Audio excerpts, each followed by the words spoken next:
Hujan deras mengguyur kota itu, membawa aroma aspal basah yang menyengat. Dalam sebuah ruangan kecil di kantor polisi, Inspektur Nadia duduk di depan meja penuh dengan berkas. Usianya baru menginjak 32 tahun. Tetapi garis-garis lelah di wajahnya terlihat lebih tua dari umurnya. Perutnya yang membuncit karena kandungan 9 bulan membuatnya terlihat rapuh. Tetapi tatapan matanya tetap tajam. Inspektur Nadia, panggil Komisaris Farhan. Atasannya, suaranya dingin, tanpa jejak empati. Kami membutuhkanmu untuk misi ini.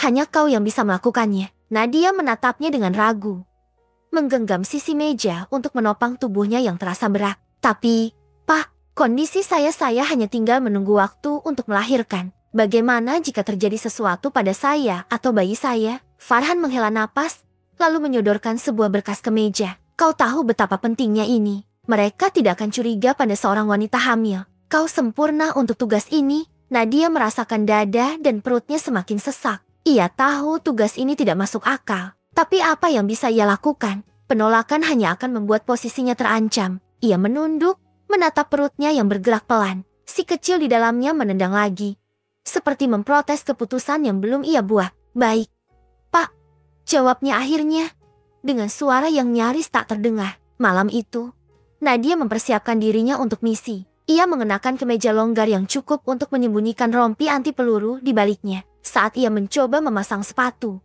perutnya yang besar membuatnya terengah-engah. Astaga, Nadia mendesah.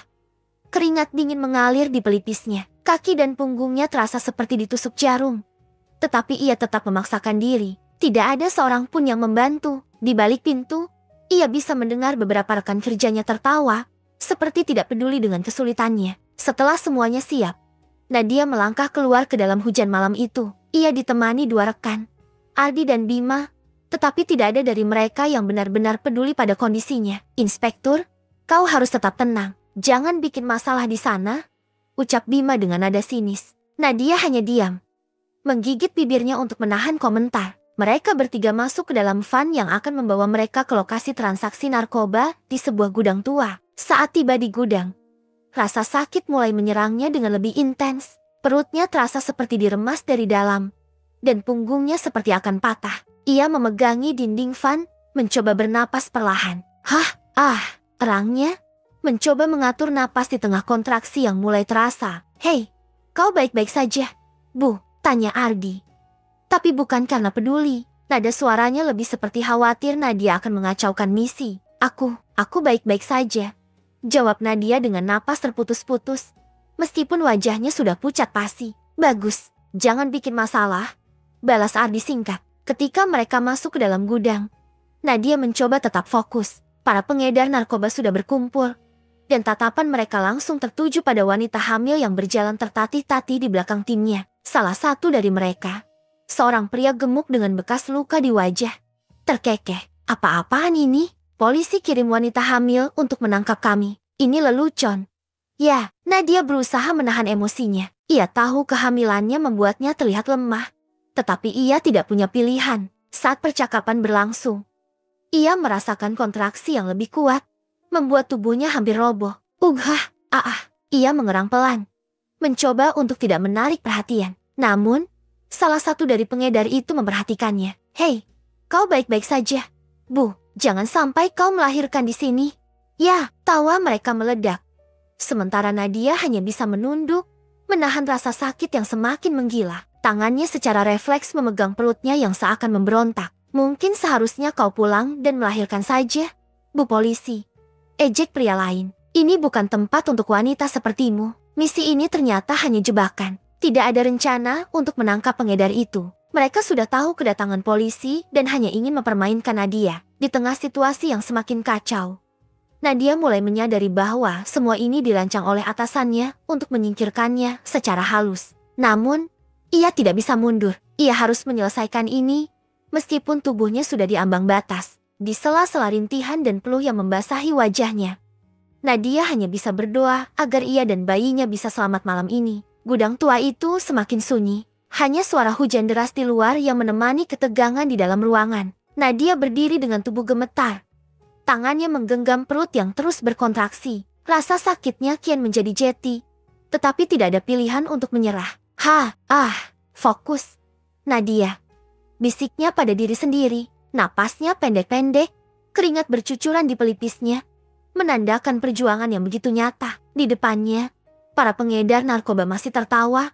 Menikmati kekacauan kecil yang mereka ciptakan. Salah satu dari mereka, seorang pria tinggi dengan tato di leher, berjalan mendekat. Jetty, kau mau menangkap kami dalam kondisi seperti itu? Ejeknya sambil menyeringai. Lucu sekali. Apa yang sebenarnya terjadi di kepolisian kalian? Nadia berusaha memasang wajah tegar.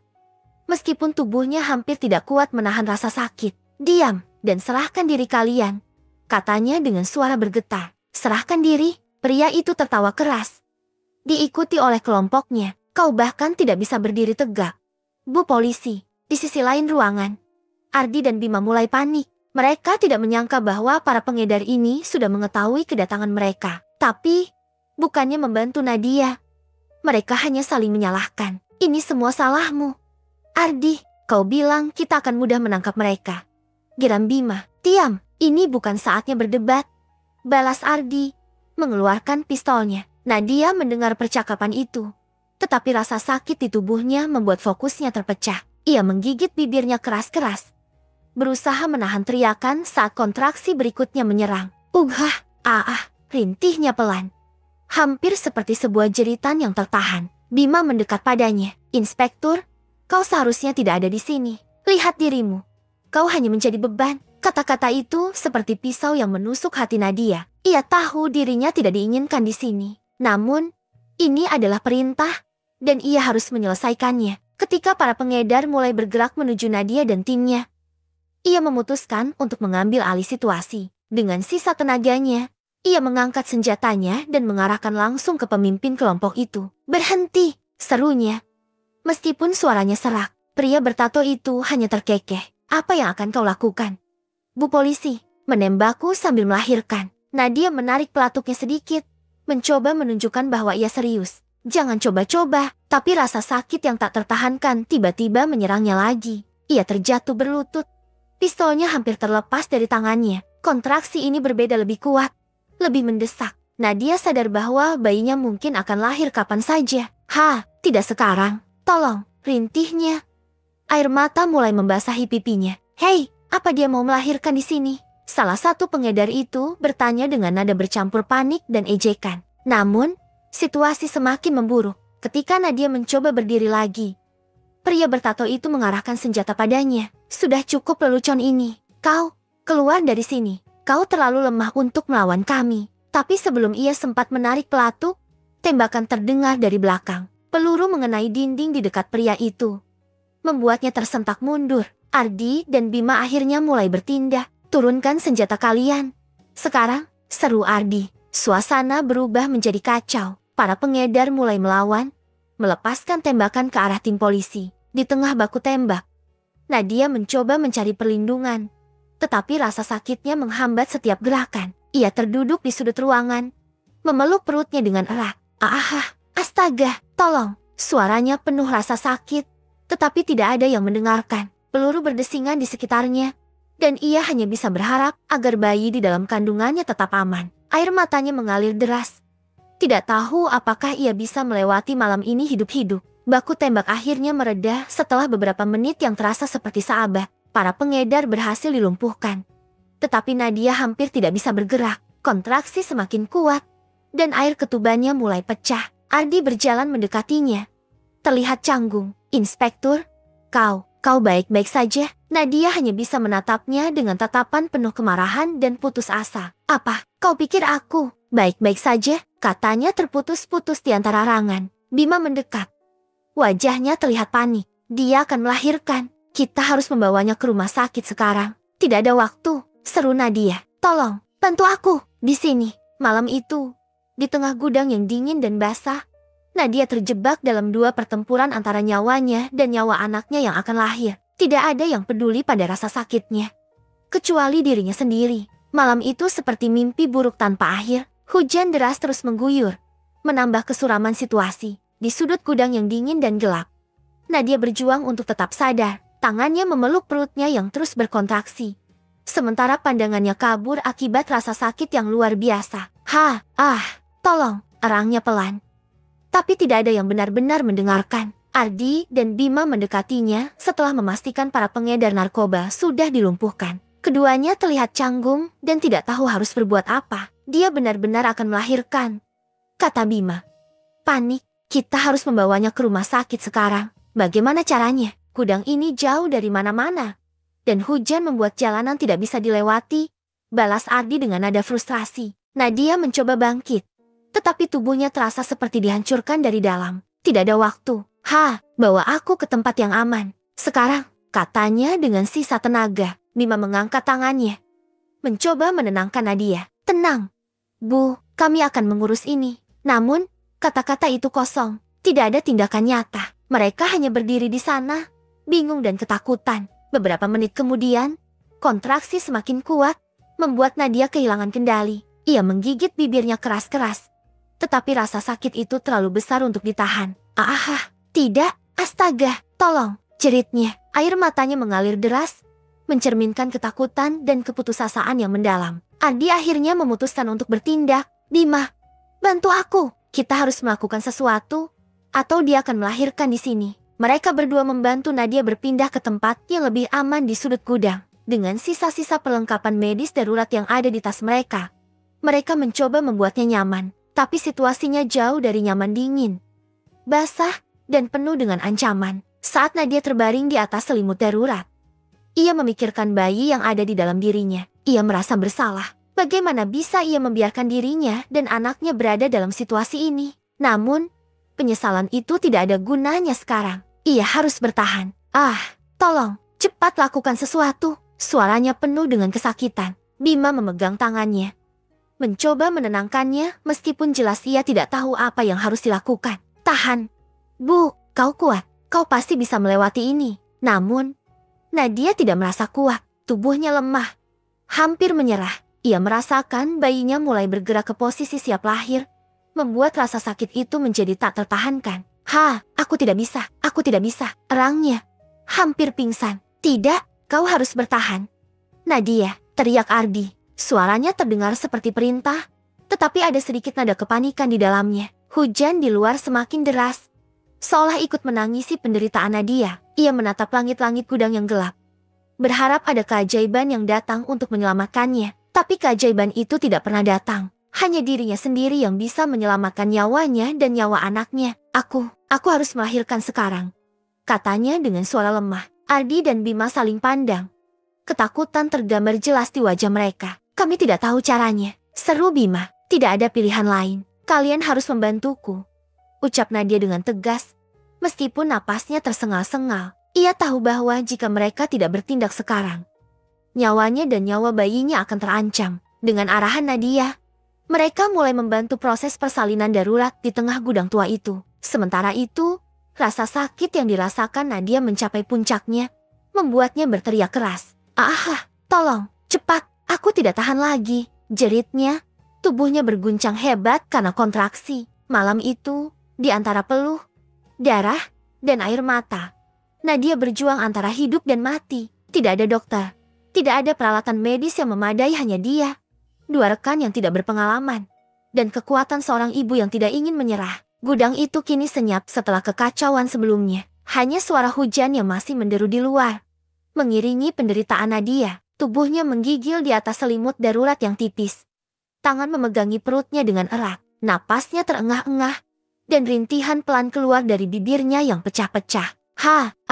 Astaga, ia bergumam, merasa seolah tubuhnya akan pecah karena kontraksi yang semakin dekat. Di sampingnya, Ardi dan Bima berusaha keras mencari solusi. Bima membuka tas medis darurat yang mereka bawa, tetapi isinya sangat minim, hanya perban, cairan antiseptik, dan beberapa alat kecil yang tidak relevan untuk situasi ini. Tidak ada yang bisa kita pakai di sini, keluh Bima sambil membanting tas itu ke lantai. Tenang, Bima, balas Ardi, mencoba memimpin meskipun jelas ia sama-sama bingung. Kita harus berpikir, tidak mungkin kita biarkan dia seperti ini. Nadia menatap mereka dengan mata yang penuh kepedihan. Kalian tidak perlu berpura-pura peduli, hanya lakukan apa yang perlu kalian lakukan. Suaranya lemah, hampir seperti bisikan. Waktu berlalu perlahan, setiap menit terasa seperti satu abad. Kontraksi Nadia semakin kuat, membuatnya melengkungkan punggungnya dan menggigit kain yang ia genggam untuk menahan teriakannya. Tidak, aku tidak bisa, aku tidak bisa. Ia meratap, air mata membasahi pipinya. Kau harus bertahan. Nadia, seru Ardi. Meskipun nadanya lebih seperti perintah, ia menggenggam tangan Nadia dengan canggung, mencoba memberinya dukungan. Nadia memejamkan mata, mencoba fokus pada napasnya. Aku tidak tahu, apakah aku bisa, ucapnya dengan nada putus asa. Sementara itu, di luar gudang, suara sirine mulai terdengar samar. Mima langsung berlari ke jendela pecah untuk melihat sumber suara itu. Ambulans, mereka datang, serunya dengan nada lega. Namun, harapan itu hanya sesaat. Ambulans itu terjebak di genangan air yang semakin tinggi akibat hujan lebat. Nadia mendengar percakapan mereka dan merasa seluruh harapannya hancur. Tidak ada yang akan datang, tidak ada yang akan menyelamatkan kita, katanya pelan. Lebih kepada dirinya sendiri daripada kepada orang lain. Bima kembali. Wajahnya penuh kecemasan. Apa yang harus kita lakukan sekarang? Ardi menatap Nadia dengan raut wajah yang tegas. Kita tidak punya pilihan. Kita harus membantu dia melahirkan di sini. Apa? Aku tidak tahu caranya. Ardi, protes Bima. Panik. Belajar. Dengarkan apa yang dia butuhkan. Kita tidak punya waktu untuk berdebat. Bentak Ardi. Nadia tahu mereka tidak siap. Tetapi ia juga tahu bahwa ia tidak punya pilihan lain. Ia harus melawan rasa sakit dan ketakutannya sendiri. Dengan napas yang terengah-engah, ia memberi mereka instruksi sederhana di sela-sela kontraksi. Ambil kain yang bersih, pastikan bayi tidak terkena kotoran, katanya. Meskipun suaranya lemah dan terputus-putus, Bima dan Ardi bekerja dengan tangan gemetar, mengikuti apa yang mereka bisa dari arahannya. Sementara itu, rasa sakit yang dirasakan Nadia mencapai puncaknya. Tubuhnya melawan setiap gerakan. Tetapi ia tahu bahwa ia harus terus maju. Astaga, tolong, jeritnya. Air matanya bercampur dengan keringat yang membasahi wajahnya. Sudah dekat. Nadia, kau bisa melakukannya, seru Ardi. Meskipun ia sendiri terlihat hampir menyerah. Akhirnya, setelah perjuangan yang panjang dan melelahkan, suara tangisan bayi memenuhi udara gudang yang dingin. Nadia terkulai lemas, tetapi ia tidak peduli. Semua rasa sakitnya seakan menghilang saat ia mendengar tangisan itu. Bima menggendong bayi itu dengan tangan gemetar. Matanya membelalak karena tidak percaya apa yang baru saja terjadi. Dia selamat, gumamnya. Nadia tersenyum lemah, menatap bayinya dengan mata yang mulai tertutup. Anakku, dia selamat, bisiknya sebelum pingsan karena kelelahan. Malam itu, di tengah kesunyian gudang yang dingin, sebuah kehidupan baru lahir. Namun, Nadia belum tahu apa yang akan terjadi selanjutnya. Apakah ia dan anaknya akan benar-benar selamat dari semua ini? Nadia terbangun perlahan. Tubuhnya terasa sangat lemah. Seolah-olah semua energi telah hilang dari dirinya. Mata yang berat perlahan terbuka. Dan yang pertama kali ia lihat adalah bayinya kecil, mungil, dan hidup, dibungkus kain seadanya. Tangisan lemah bayi itu terdengar seperti musik di telinganya yang hampir kehilangan harapan beberapa jam lalu. Anakku, dia selamat, bisiknya dengan suara yang hampir tak terdengar. Ardi, yang duduk tak jauh darinya, menoleh dengan ekspresi lega. Kau akhirnya sadar, kami pikir kau tidak akan melewati ini, ucapnya. Meskipun nadanya tetap datar, Bima mendekat dengan termos kecil yang mereka temukan di gudang. Ia menuangkan sedikit air ke cangkir plastik dan membantu Nadia meminumnya. Kau perlu istirahat. Kami sudah menghubungi tim medis, tapi mereka belum bisa sampai ke sini. Banjir menutupi jalan. Nadia mengangguk lemah. Meskipun pikirannya tidak tenang, ia tahu situasi masih jauh dari aman. Tubuhnya mungkin selamat, tetapi pikirannya masih terperangkap dalam trauma dan rasa bersalah. Di luar, hujan belum menunjukkan tanda-tanda akan reda. Air yang merembes dari atap gudang menciptakan genangan kecil di sekitar mereka. Bima mengalihkan pandangannya keluar jendela pecah. Matanya penuh kecemasan. Para pengedar yang kita lumpuhkan tadi, bagaimana jika ada lebih banyak orang mereka yang datang? Tanyanya pada Ardi. Kita tidak punya pilihan selain bertahan, jawab Ardi tegas. Ia memeriksa senjatanya, memastikan semuanya siap jika mereka harus melawan lagi. Nadia mendengar percakapan mereka dan mencoba bangkit. Meskipun tubuhnya masih lemah, aku bisa membantu, ucapnya, memaksakan diri untuk terlihat kuat. Tidak, kau baru saja melahirkan. Nadia, potong Bima.